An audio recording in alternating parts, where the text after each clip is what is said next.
Shalom bien-aimés dans le Seigneur, notre méditation du jour s'intitule « La poursuite d'une vie idéale ». Troisième partie et la fin. Nous tirons notre texte dans Hébreux chapitre 11, le verset 27, qui nous dit ceci. « C'est par la foi qu'il quitta l'Égypte, sans être effrayé de la colère du roi, car il se montra ferme, comme voyant celui qui est invincible. » Alléluia. Une vie idéale se vit par la foi. Seule la foi peut nous donner la vie que nous n'aurions jamais eue dans ce monde. Rien ne sera capable de vous faire vivre la vie idéale que vous voudriez vivre dans ce monde, sauf votre foi. La foi vous donnerait ce que la vie vous a refusé de par votre connaissance. La foi vous donnera ce que vous n'êtes jamais censé avoir. La foi vous fera entrer là où la vie vous a disqualifié. La foi vous donnera ce que votre intelligence ne pourra jamais vous donner. À part votre foi, rien ne peut vous conduire à une vie idéale. Nous devons vivre en recherchant la vie idéale dans ce monde. Pourquoi? Parce que la poursuite d'une vie idéale est le point de départ pour se connaître. Dans notre verset, il s'agit de Moïse. Ce dernier aurait passé toute sa vie chez Pharaon s'il n'avait pas découvert l'idéal de sa vie. Il aurait vécu sa vie de prince et manqué d'être la personne que Dieu voulait qu'il soit. Chacun de nous a l'idéal de sa vie dans le cœur de Dieu. Découvrez l'idéal de votre vie et poursuivez-le.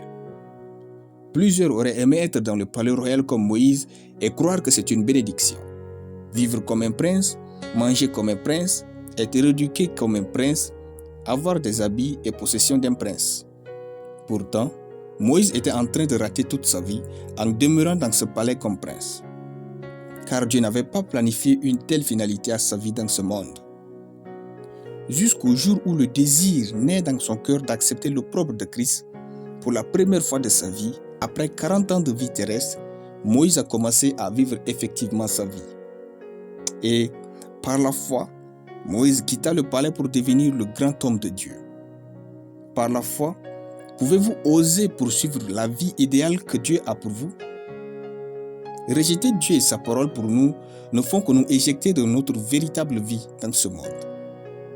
Bien-aimés, se connaître ne s'arrête pas au fait de connaître ses goûts, ses sentiments et ses qualités. Se connaître, c'est connaître le noyau de soi. Et voici ce noyau.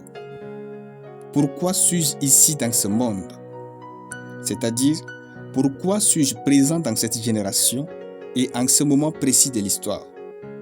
Même si la réponse à cette question vous semble floue, poursuivre les standards divins dans votre vie, en pratiquant la parole de Dieu et en obéissant à sa voix, vous conduiront au cœur de votre vie idéale.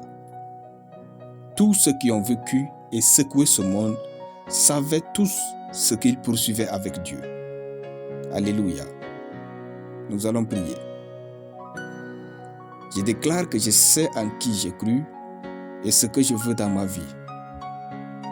Par conséquent, je poursuis l'idéal de ma vie et je vis une vie de succès, de gloire, de santé, de triomphe et d'abondance au nom de Jésus.